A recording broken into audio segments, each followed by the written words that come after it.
यानी जेके ट्रैक्टर रोकड़ा आहिनि जेको सही जेके कम कनि था उन्हनि खे जेको उन्हनि जे बचनि खे वठी जेको आहे ज़ोरीअ मारे ऐं जेको अहिड़ा बयान ॾियारियो इहो किथां जो इंसाफ़ आहे।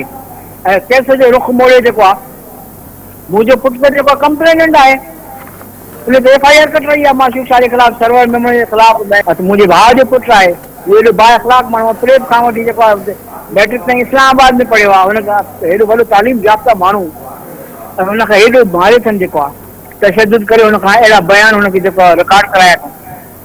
अफ़सोस आहे सर, अफ़सोस जो मुक़ाम आहे। तव्हां पुछो त सही हिन सर्वर मेमो खां त वधि असांजे हिन ॻोठ वारनि खे घणा पैसा ॾिना छो ॾिना एतिरा जो लखे रुपए जा चेक ॾिनई हेॾा करोड़ रुपए जा चेक हलाए जेको तूं फ़ैसिलो थो करी उहा रिकॉर्डिंग था हलायो। इन्हनि माण्हुनि खे तव्हां कातरनि खे छो था पकड़ियो? पीर मासूक शाह, सर्वर मेमोन, आफ्ताब शाह ऐं ख़लील मेमून इन्हनि खां को पुछा ई कोन थो करे जिन जे ख़िलाफ़ FIR आहे उहे एॾा पावरफुल माण्हू आहिनि जे करोड़े रुपए खालूं था आहिनि कि आख़िर एॾा पैसा आणनि काॾूं था।